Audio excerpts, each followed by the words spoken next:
Praise the lord. స్తుతి కీర్తనలను బట్టి పూజ్యనీయుడైన క్రీస్తు యేసు పేరట అన్ని విషయములలో వర్ధిలుచు సౌఖ్యముగా ఉందురుగాక. ఈ దినపు యేసయ్య జీవపు మాట కొలస్సయ్యులకు రాసిన పత్రిక 4వ అధ్యాయం 2వ వాక్య భాగం. కృతజ్ఞత గలవారై దానియందు మెలకువగా ఉండుడి.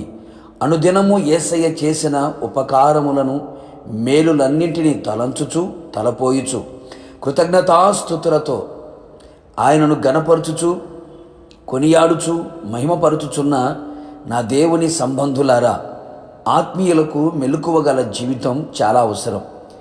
ఆత్మీయతలో భక్తిలో ఎల్లప్పుడూ మెలకువ కలిగి ఉండవలెను.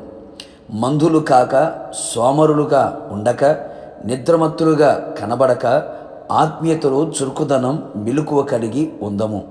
అప్పుడే అన్ని విషయములలో వర్ధిల్లెదము, జయము పొందెదము, శోధనలో ప్రవేశించక ఉందుము, ఆయన ఎదుట ధైర్యముగా నిలిచెదము.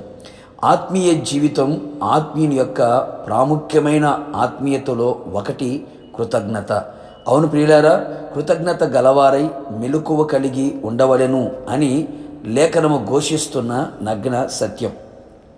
కృతజ్ఞత లేనివారై అనేకులు చీకటి సంబంధులుగా మారి అంధకార క్రియలు జరిగించుచు ఆత్మీయతలో దిగజారిపోయి సాతాను క్రియలకు బానిసలై సాతాను సామ్రాజ్యములో చేరిపోయిరి.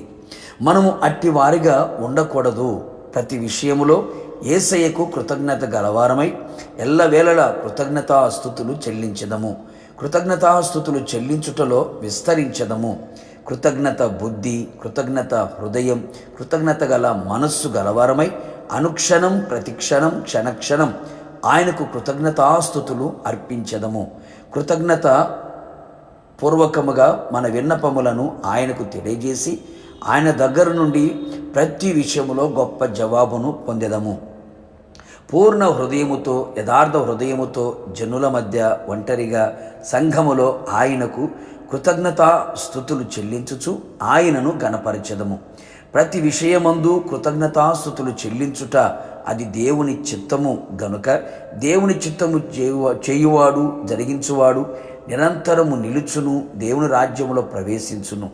గతములో మన జీవితమును ఇప్పుడు మన జీవితమును గ్రహించి పాప శాప రోగ అపవాది బంధకముల నుండి మన విడిపించెను. పాపము నుంచి విమోచించబడి నీతికి దాసులమై ఉన్నాము. ఇందుకు దేవునికి స్తోత్రం. ప్రభు ఇచ్చిన రక్షణను, శరీరానికి ఇచ్చిన స్వస్థత, మనస్సుకి ఇచ్చిన నెమ్మది, కుటుంబంలో కలుగు చేసిన సమాధానం, ఆత్మాభిషేకం, ఆత్మీయత, ఆత్మ సంబంధమైన సహవాసం, ఆయన చేసిన కార్యములన్నీ తలంచుచు తలపోయుచు ప్రతి దాని ఎడల కృతజ్ఞత గలవారమై ఉండి మెలకువ కలిగి స్తుతులు అర్పించదము. ఆయనకు ఇష్టలమై జీవించదము. భూమి మీద ఎలాగో పరలోకములో అలాగే కృతజ్ఞత కలిగి ఉందము. యుగ యుగములు ప్రభువుతో కూడా నిలిచి ఉండేదము. ప్రార్థన.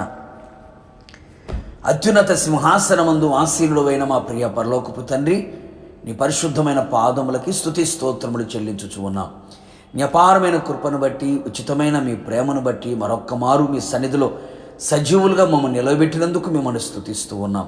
అవును ప్రభువా, మా ఆత్మీయ జీవితంలో కృతజ్ఞత కలిగి మెలకువ కలిగి ఉండడానికి సహాయం చేయండి. ఎల్లవేళలా ఎల్లప్పుడూ ప్రభువా, మీరు చేసిన ప్రతి కార్యములను తలంచుచు తలపోయిచు కృతజ్ఞత కలవారమై జీవిత కాలమంతా మీ సన్నిధిలో కనబడినట్లుగా కృప దయచేయండి. మీ రాజ్యములో మేమంతా చేరి యుగయుగములు మీతో కూడా ఉన్నట్లుగా కృప దయచేయండి. కృతజ్ఞత లేని మనస్సు ఎవరిలో కనబడకుండా ఉండేటట్లుగా కృతజ్ఞత గల బుద్ధి, హృదయమును, మనస్సును దయచేసి మీ నామాన్ని గణపరుచుకోమని యేసు పేరట వేడుకొని పొందుకొని ఉన్నాము తండ్రి. ఆమేన్. నిశ్చయముగా మీరును మీ కుటుంబ సభ్యులందరూ కృతజ్ఞత కలిగిన వారమై మెలకువ కలిగి ప్రభు రాకడ వరకు నిలిచి ఉందుము గాక. God bless you.